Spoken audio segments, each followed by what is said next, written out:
Hey guys, this is Leeza. A lot of you have messaged me about what sex is like the first time, and so that is what I'm going to talk about today.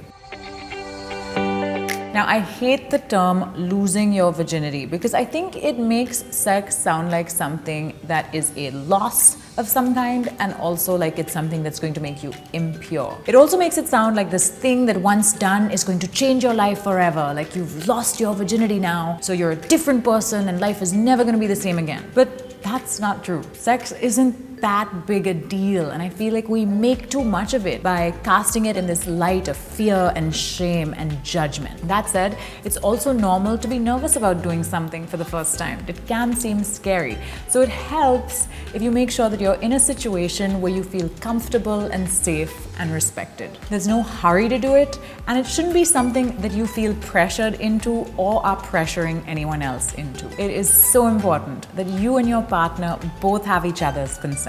If you're an adult and you're with someone who you feel happy and safe and comfortable with, and you both want to try it out, then you'll know when you're ready. Definitely use a condom.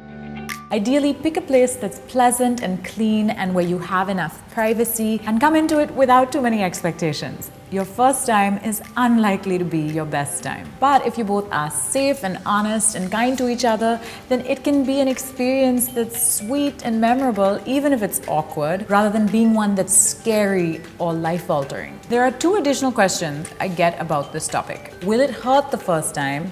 And will you bleed the first time? The answer is different for different people. And to understand this, it's really important to understand how the hymen works. Most women have a sort of half-moon shaped hymen that only partially covers the vaginal opening. It is a stretchy, elastic tissue, kind of like a scrunchie. But hymens can vary. Some women are even born without a hymen. But some women are born with more hymenal tissue than others, which can result in more pain or difficulty during sex. For example, a hymen may be imperforate, totally covering the vaginal opening, or microperforate, leaving a very small opening, or septate, with a band of tissue dividing the opening. And sometimes a minor surgery is required. However, these hymenal conditions are rare. It doesn't have to hurt the first time. If you go about things slowly and gently, and there's enough foreplay and you use lube, things can be pretty pain-free. You don't have to rush into things, and don't do anything that hurts. It may even take several attempts at your first time before you actually have your first time.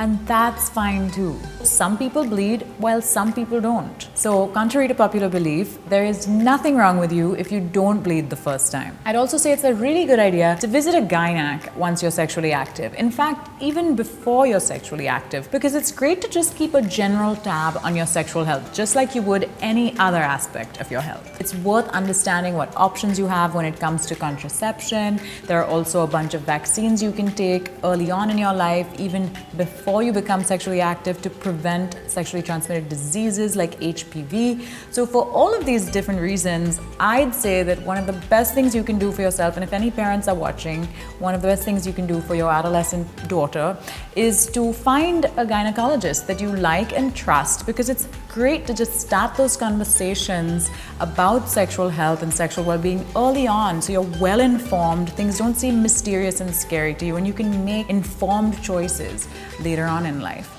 So I would say that's a huge step also in ensuring that your first time is something you feel prepared for. Sex is just a normal, natural part of human life, and so even before your first time, it is perfectly fine for you to think about, discuss, and get the answers you want around this topic, around your body. It's the whole reason I've started this channel, right? To make it normal, to ask questions about sex, to talk about sex. We've got to talk about it more. I hope you liked this video. Please give it a big thumbs up if you did, and don't forget to subscribe to my channel, leave me a comment, follow me on social media.